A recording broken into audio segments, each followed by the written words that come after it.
Hey everybody, this is the beginning of Unit 11, and we're going to start Unit 11 with a study of chemical kinetics, which is where we're looking at the rates of a chemical reaction. We've done a lot with chemical reactions this year. We've worked on what is formed, we've classified them by type, we've balanced them, we've worked on stoichiometry, where we are looking at calculations to figure out how much is used and how much is produced. But in this portion of Unit 11, what we're going to be looking at is chemical kinetics, which is how fast a rate proceeds. If you take a look at this slide, and you can find all of these PowerPoints, by the way, remember, on Moodle.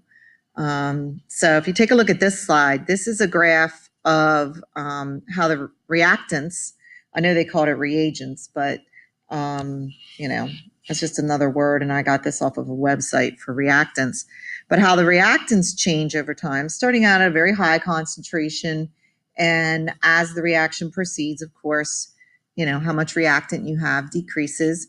And then, also overlaying on top of that, the products where you start out with nothing, and then, over time, the amount of products that are being made increases. But you can see that both of them start out faster at the beginning. Like if you look in this section right here, they're both rapidly changing at the beginning of the graph. And then as, the reaction time progresses, you can see how they change is sort of tailing off. It's just not going as quickly. In another lesson, we're going to talk about collision theory, and you're going to read about that in one of your homeworks. At the beginning, there's a really high concentration of reactants, so they bump into each other a lot. In collision theory, that basic premise is if two particles are going to react, they have to bump into each other. So when there's high concentration, the likelihood that they bump into each other is much greater. So at the very beginning, you usually have a reaction that's proceeding pretty quickly, and the change is rapidly happening. Our reactants are getting used up at a pretty fast rate, and then as the reaction proceeds, that slows down. Why? Well, there's not as many reactants left, so they kind of have trouble finding each other and bumping into each other, and so the process of making a product kind of slows down. So when we use this equation to calculate the rate of a reaction, we're really finding the average rate of a reaction. That's important to note. If you took, like the initial and the final concentration and the initial and the final time, and plug those in here, you are finding the average over whatever time span you use. Let's say that graph on the previous page had been like over a course of 5 minutes. Even if you narrow it down to like 0 to 1 minute, how that concentration is changing over the 1 minute, that's the average over that 1 minute. Like even at the beginning of that minute, it'll be faster, and near the end of that minute, it'll be slower. So you're still finding that average rate over that time span. Of course, as you make the delta T smaller, as you narrow in that time span, you are getting closer to finding like an actual, true rate at that time, because you've gotten the, parameters pretty small, but it's still an average during that time span. And at the beginning of the time span, it's going faster, and at the end, it's going a little slower. One other thing to make a note of is that we cannot have, when we calculate an average rate, we can't have a negative rate of reaction. So if you use the, if you use the concentration of, let's say, a reactant, the final, because when you do like the change in concentration, you need to use the final concentration minus the initial. So reactants, they're going down, so the final is going to be smaller, which is going to give you a negative delta C. You can't have that, because You need a positive reaction rate. You need a positive answer. So if we are using a reactant to calculate this delta C, you just put a negative in front of the expression and get a positive answer. Now, if you're using a product, then the final is bigger than the initial and it comes out positive, and you don't need to use the negative. So that is only for the reactants that you put a negative in front of, that expression. And you'll see that. We're going to do some calculations here at the end of this presentation, and you'll see that example, for you. Now, since it's constantly changing, how would you find the rate at any given instant? Many of you have maybe heard of a tangent line in some of your math classes. A tangent line is a line that only touches a curve at one point. Let's say this was, 5 minutes and, 6 to do this, sorry. So this would be 1, 2, let's say this is 3 minutes. And we want to know the rate of this reaction at 3 minutes. So what you would do, if you can see, like if I touch at that point, is draw a tangent line. Now, obviously, I'm not using a ruler and I'm not perfect, but computers would draw you a nice little perfect tangent line. And you can find the slope of that tangent line. Now, you know that slope, okay, of a line is equal to the change in y over the change in the x variable. So if you got 2 points, what are your y's? Y is concentration. So the top is going to be the change in concentration. You find 2x, find 2 points that are exactly on this line and get those 2 x variables, change in x. Well, what's on the x? Time. So you would be finding change in concentration over the change in time. So the slope of a line, a tangent line that touches the curve at one point, is the slope at that instant. And you can see, like at the beginning, you've got a higher slope, and as the reaction proceeds, that slope is going to decrease.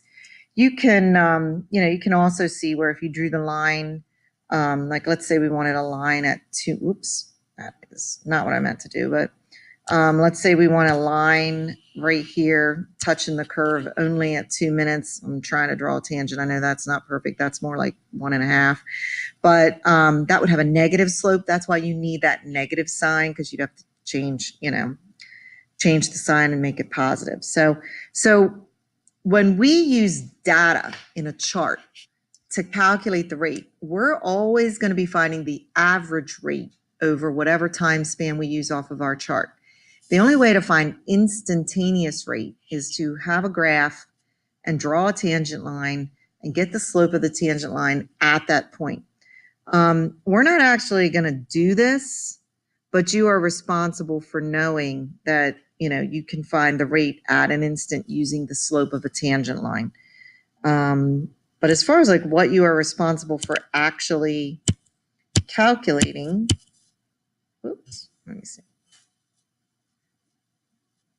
Oh, wait, I'm sorry. I'm having a little trouble getting my slide to advance there. As far as what you're responsible for actually calculating, it's just going to be using data. For a graph, I might ask you some questions like this, like does the tangent line have a positive or a negative slope? Think about that for a second. Black is the tangent line. And of course, that slope is negative. What would happen to the value if we found the slope of a tangent line at 150?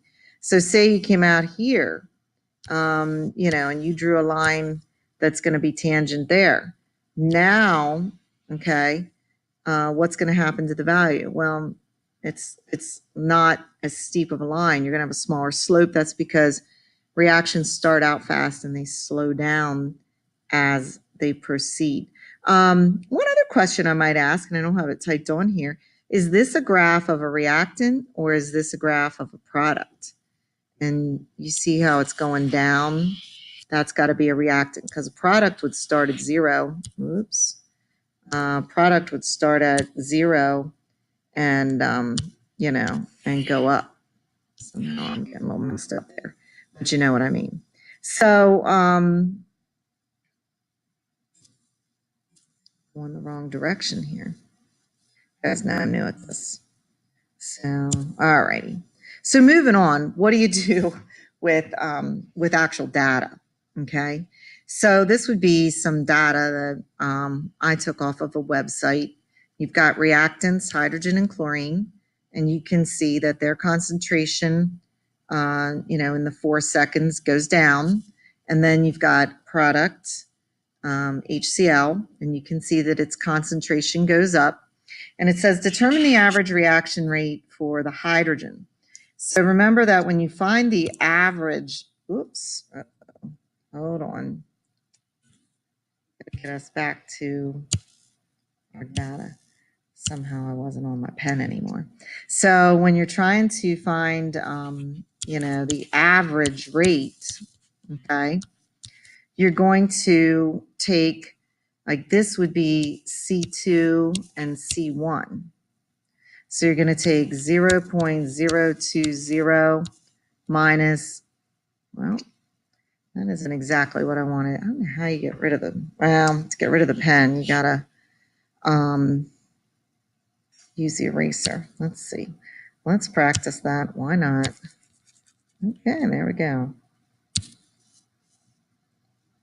Going back to the pen. Okay, so you need the 0.020 minus 0.030, and that's in moles per liter, so that's molarity. On the bottom, you need T2 minus T1, so 4 minus 0, and those are seconds. And because the hydrogen is a reactant, because it is, before the arrow up here, let's use my eraser again. So because that is, a reactant, you need to put a negative in front of this. And, you subtract and then divide by the 4 seconds. And I got, for this answer, 2.5 times 10 to the,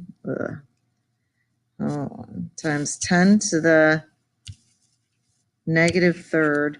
And then it's moles per liter second. Usually they do that like this, moles per liter, and you're also dividing by seconds. So it'll look something like that.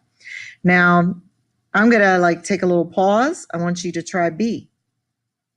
You go ahead and, set that one up and solve it.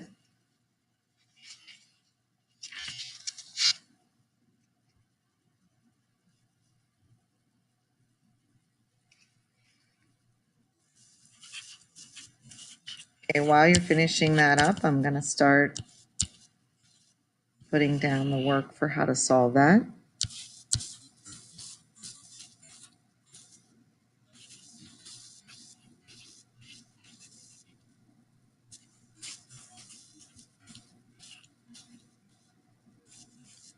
And I believe you got the same answer, didn't you?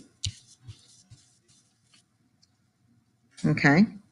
And go ahead and do that for the HCl as well. Now, do you need the negative for the HCl? Think about that. You don't, because you can see it's a product. So don't put this negative in front of the expression.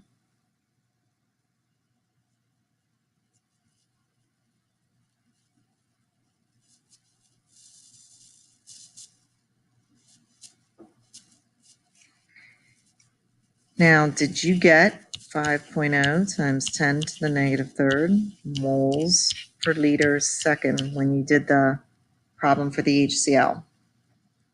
I just can't quite fit that in here on the screencast.